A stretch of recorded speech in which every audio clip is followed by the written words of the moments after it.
Et de retour au Digital World Summit 2020, on vous encourage évidemment à réagir avec le hashtag DWS 2020. Il y a également des salles de networking digital sur la plateforme que vous êtes en train d'utiliser. Donc n'hésitez pas à continuer le networking digital. Et nous reprenons donc cette matinée avec la question des industries européennes, concrètement les solutions dont nous parlions en introduction, avec vous, Agnès Touraine, présidente de Acte 3 Consultants.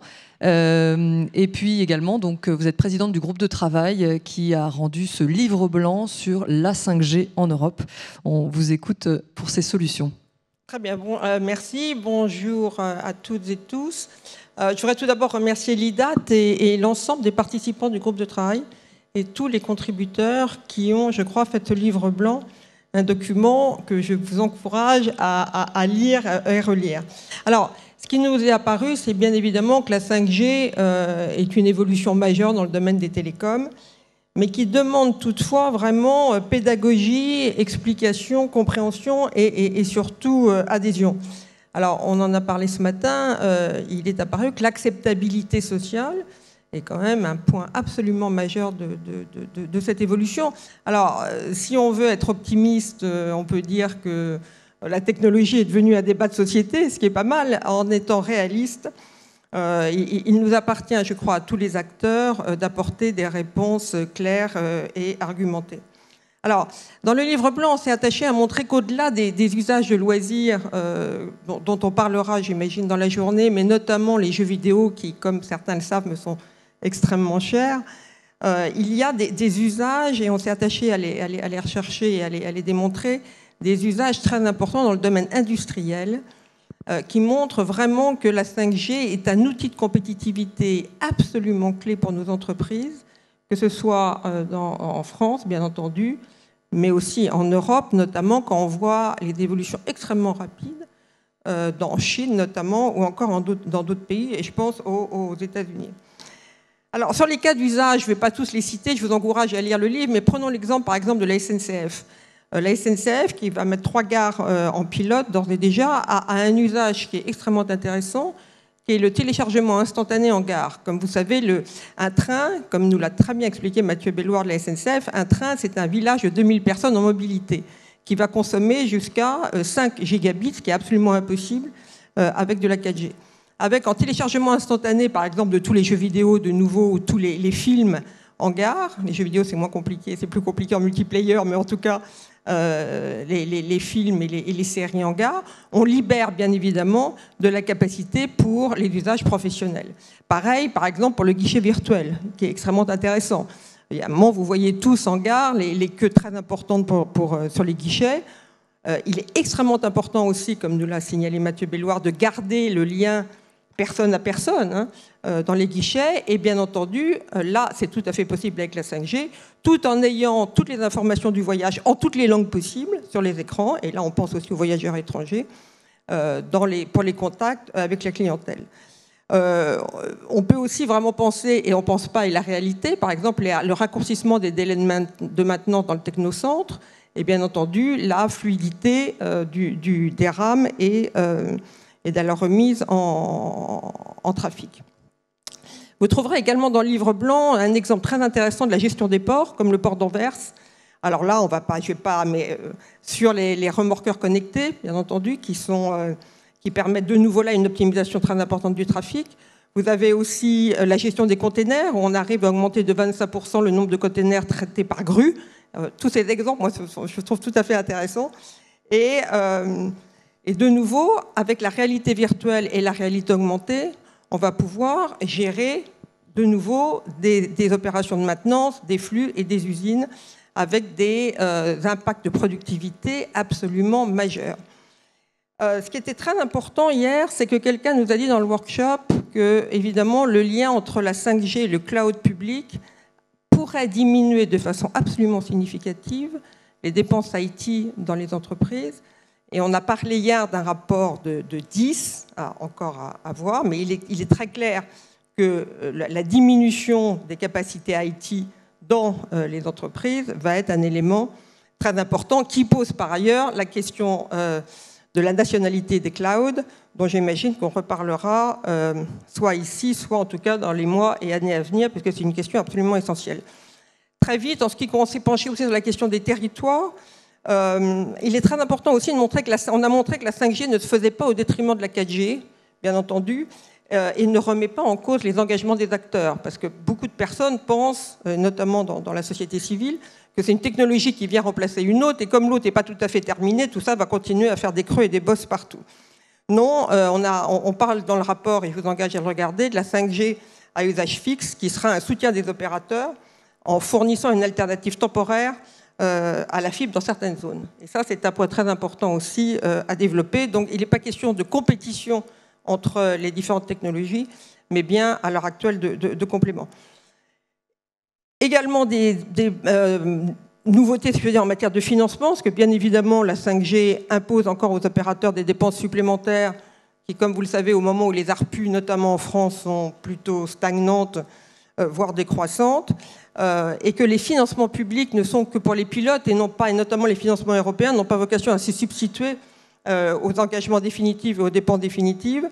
Donc, les mécanismes de financement, et on le voit en ce moment avec beaucoup d'opérateurs que je ne vais pas citer ici, mais dont Proximus et Orange, bien entendu, des mécanismes de financement qui passent par le partage des réseaux, des accords de mutualisation et des accès réciproques. Alors, certains pensent, j'ai presque fini, c'est ça ? Certains pensent que ça va diminuer la compétitivité, pas du tout. Je vous invite à vous pencher sur la problématique de découpage des réseaux. En fait, on s'est penché aussi, bien entendu, et je termine très vite, sur le zéro carbone, l'engagement des opérateurs qui est absolument clé aussi, et notamment, je vous rappelle, Orange qui a pris un zéro carbone pour 2000, quelqu'un peut me le dire, 2050 ou 2000 ? Oui, l'ensemble de l'approbation 2050 et je crois Orange un peu plus tôt. Et puis, bien évidemment, sur les émissions, on cite absolument tous les rapports et le fait qu'il faut être confiant puisque la principale question se pose sur les bandes millimétriques qui ne seront pas là avant 2025. Voilà, très très vite. Donc, on montre la réalité des besoins et des usages. Je crois qu'il est très clair que la 5G est un avantage concurrentiel absolument décisif pour les entreprises, tant nationales qu'à l'international et notamment en Europe. Et qu'il nous apparaît en revanche que les opérateurs doivent continuer et ont le devoir, et tous les acteurs, pas que les opérateurs, à faire des efforts d'explication et de pédagogie pour rebâtir une confiance sans laquelle aucune technologie ne peut vraiment complètement se déployer. Et rappelons, dernier mot, que la 5G est un moyen et la 5G n'est pas une fin. Voilà. Merci beaucoup. Merci Agnès Touraine, je n'osais pas vous couper. Merci beaucoup. On va enchaîner sur une vidéo et on vous fera réagir bien sûr après Thierry Boinon, président donc Nokia France. On va vous faire réagir à cette vidéo. C'est un message que l'on a reçu de Michel Combes, donc le président des opérations chez SoftBank. On va vous faire réagir juste après.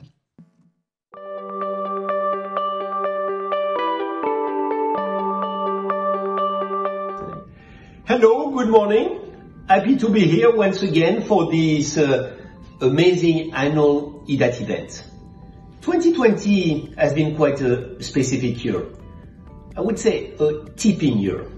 With on one side, the first 5G network rollout around the world and the AI proliferation.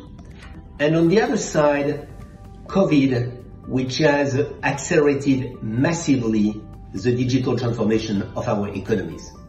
Both have really contributed to reshape not only the way we work, but also the way we live. Which means that moving forward, all the industries, all the sectors are going to be impacted by this fantastic revolution.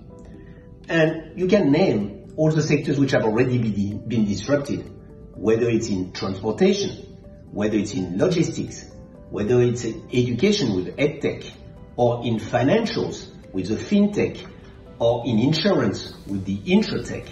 But that's true also for real estate. That's true also for industries. That's true also for consumer goods. So there is not a single sector which is not impacted by this AI/5G revolution. That's the reason why all the players, and we are part of this ecosystem, have to adapt. Government on one side, which are key to make sure that the infrastructure will be rolled out in the different countries, same speed. Also from a regulatory point of view, in order to make sure that we have a level playing field for the different players to play in this new world. But that's also true for the economic actors themselves, which have to change their business model, which is from time to time quite painful, which have to adapt to this new reality, but also for the new startups, which are coming with very disruptive business models and which have to help us to seize all those opportunities wherever it takes place. And that's true for us as individuals, meaning that with 5G, with AI, it's clear that we will change the way we live, the way we are delivered in terms of food, the way we are entertained through all the digital medias, the way we are going to educate ourselves. So everything is really impacted, and also the way we work. Where do we work? How are we going to split work at home or work in the office? So all that is impacted and is enabled by this bigger transformation. And that's clearly what is at the heart of our investment policy within SoftBank. Meaning that, as you know, in the past few years, Masa-san has clearly highlighted AI and tech as the major sectors in which SoftBank is investing. We have now more than 280 billion of assets under management, and we are by far the biggest investor in AI and tech in the world. As far as I am concerned, I have been quite lucky this year, being involved in a major merge or major investments which are going to change the world moving forward. Take the merge in between Sprint and T-Mobile, which is clearly a way to unlock and accelerate 5G deployment in the US. This merge has been well understood by the US government, but also by the Justice Department, which have seen in this merge the ability to bring 5G, which will be really a benefit for everyone in the US and for the economy of the US. When we think about what has been unlocked by 4G, Facebook, the Google, all those new players, think about what will come with 5G, which we have yet not even invented. I've been also part of the merge in between ARM and NVIDIA, which is a fantastic acceleration of AI development, as when you combine the energy efficiency chips of ARM with the cloud-based knowledge of NVIDIA, you can really bring AI everywhere in automotive, automobiles, and in industries. Last, which is maybe a little bit further, is my big involvement this year in WeWork, which started the year in not the best shape. We have turned around the company, reignited the company, And we are now adapting the company to the new ways of working, where companies want or favor distributed working, meaning that their employees moving forward will work partially at home, partially in remote locations, remote offices, and partially at the headquarters, all that being enabled by technology, 5G and AI, and WeWork is really at the heart of that with our amazing real estate portfolio and our ability to provide flexibility to all the companies. I could take many other examples with all the investments that we have done in EdTech, in FeedTech, and that we continue to do every day. So as you can see, I strongly believe that 2021 and the years to come will be really exciting in terms of changing the way we live and the way we work. Thank you.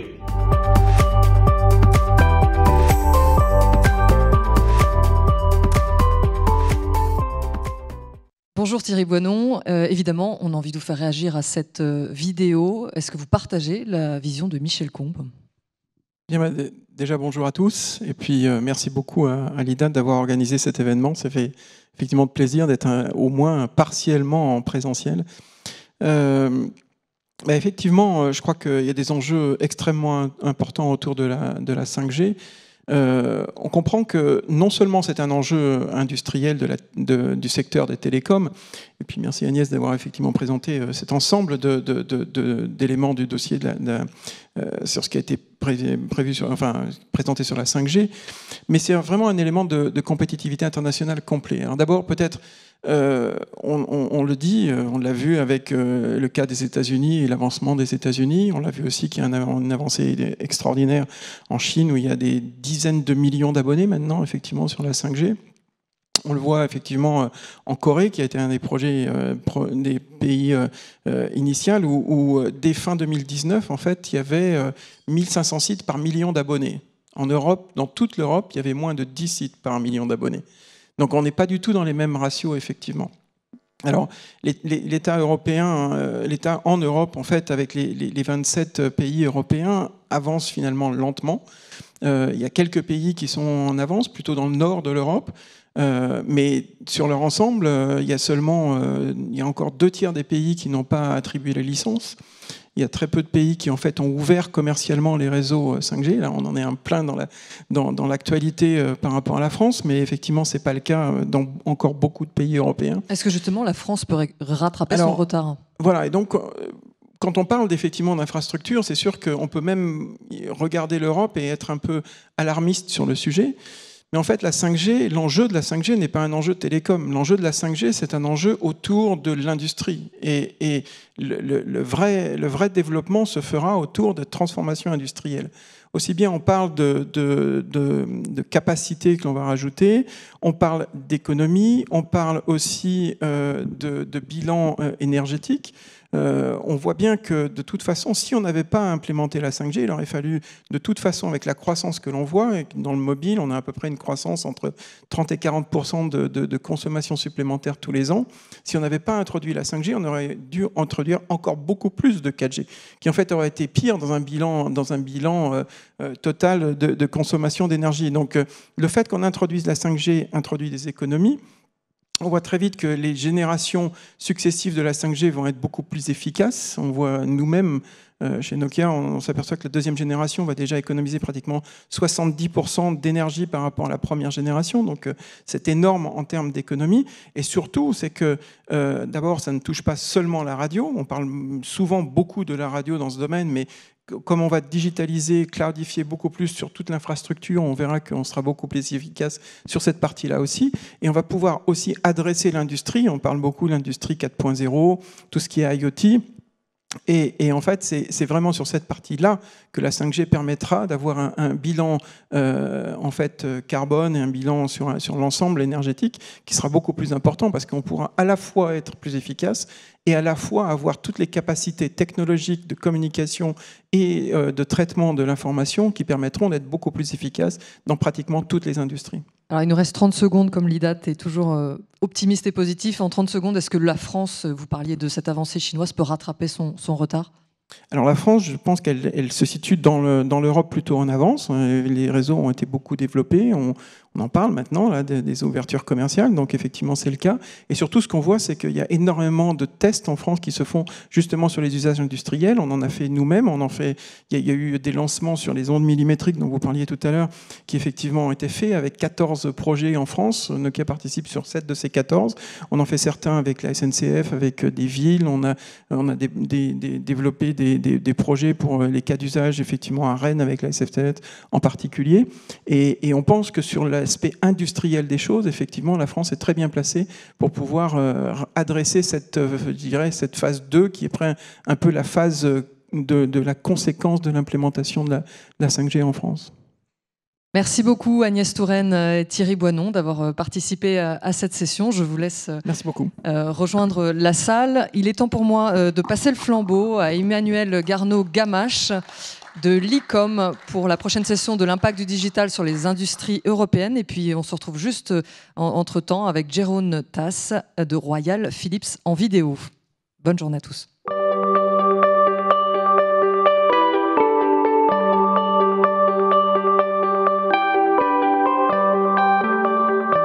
Thanks for having me at the DigiWorld Summit. And what I want to discuss is the last 9 months, and what happened has obviously been hugely impactful. We've seen a pandemic that has ravaged the world, but at the same time has started a completely new view on what healthcare can be. And that's what I want to discuss today. So let's start with what we've seen in the past 9 months. First, everybody has gone digital, and truly everybody's home has become their castle. They do everything at home. You know, you work from home, you exercise at home, you eat at home now, but you also see your doctor at home. And that's been a big move. I've never seen anything like this in my life before. This is because we've been working around the clock in virtual teams with the support of regulators, with the support of our manufacturing partners, and being able to drive something this fast has been unheard of. So what we've seen as well is business models changing, because people couldn't create the capital that fast to deploy these solutions. We help them with as-a-service models.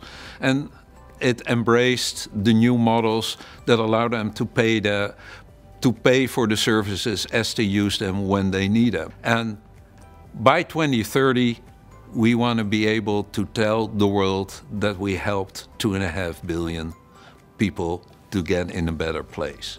We see a tremendous opportunity to improve healthcare. We see a lot of core technologies that will allow us to do this at scale. And obviously, like all other industries, healthcare is embracing the cloud. Healthcare is embracing the Internet of Things that connects smart devices into an ecosystem. And of course, artificial intelligence will play a big role, already is playing a big role in the way we diagnose disease, we quantify disease, the way we monitor patients, and the way we guide therapies to create those better outcomes.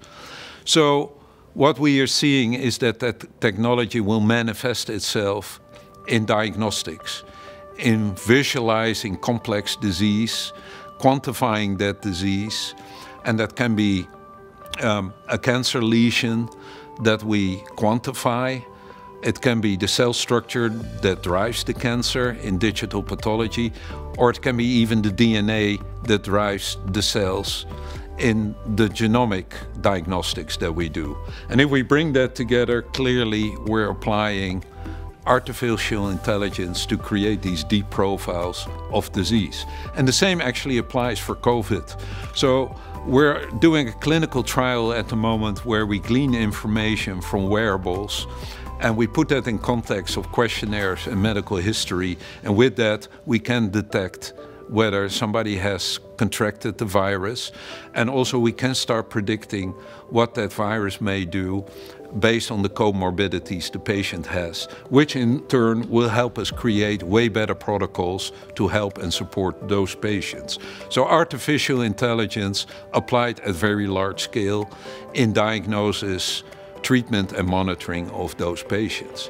So we use that knowledge to create better procedures to guide those patients into better outcomes. And ultimately, we can create a world which is truly patient-centric and where that data combines into almost a digital twin of that patient that we use then to guide and support that patient. So ultimately, we're using this open ecosystem approach to create way better outcomes, and COVID-19 has been accelerating this. So the bad news was obviously the COVID pandemic. The good news is that it has triggered a dramatic upgrade of our healthcare system. Thank you.